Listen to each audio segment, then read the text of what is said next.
and welcome back to the Vuvuzela. Today we're chatting to Fiona Crago from Fiona Crago Real Estate, and we're going to be chatting about all things property. Welcome to the Vuvuzela, Fiona. Thank you, Mandy. Thanks for inviting me. Absolute pleasure. Tell our viewers how you actually got involved in property in the first place.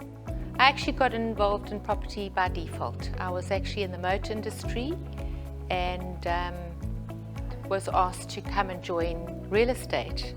I'd actually resigned from the motor industry because I'd had a bit of a personal issue, and decided to then try it out, not really thinking that it would be my kind of thing.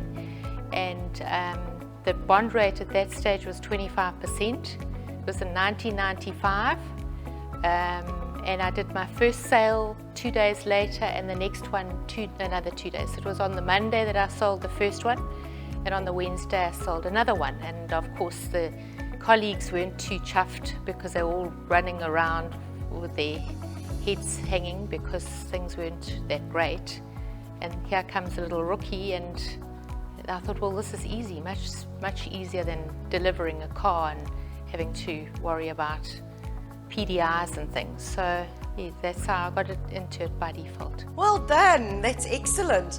And how did you get into your own business, Fiona Crago Real Estate? I was with Pam Golding for 10 years, from 97 to 2007. And I just decided I needed a new challenge and went on my own, and the company was established on the 12th of July 2007.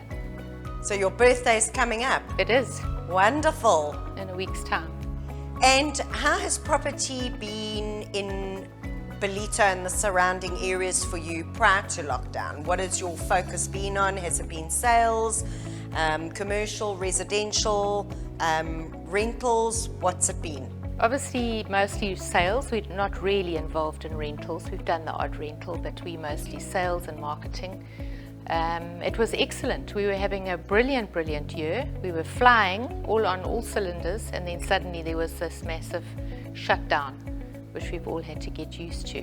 What have you been dealing with in lockdown, the issues of lockdown? Sales going through, not going through, buyers and sellers? You must have had your work cut out for you. The lockdown has actually been good for us in terms of honing our skills and getting our social media sorted out. And you know, when there's adversities, it's you learn a lot in that place. Yeah, businesses had to adapt. Is the situation that we find ourselves in, is it a buyer's or seller's market? What is the market showing itself to be at this time? It's most certainly a buyer's market. It's been like that for years. Reasoning why it's a buyer's market? The bond rate's definitely in our favour, but it's just been like that for absolute years. So for the poor sellers? Yeah, the sellers have always had to be realistic with their prices. And when they aren't, their properties don't sell until they drop their prices, and invariably it's after the purchasers have bought elsewhere. So they need to be more realistic with their prices. Yeah, I think you've said exactly that, is that sellers have been used to asking ridiculous prices, and they're not getting those sales, losing many opportunities. Are you finding during lockdown that inquiries you're getting are from people wanting investment properties, or is it still your normal people moving from one home to another, maybe downscaling?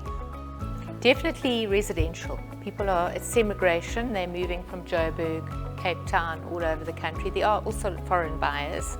Those are obviously more investment, but it's most certainly the majority residential sales. People are moving to where the weather's better, we're near the airport, and it is the up and coming area. It's the fastest growing area in the country. And there's obviously lots of developments out there that are in the process of being built, and as you say, the growth in this region is phenomenal.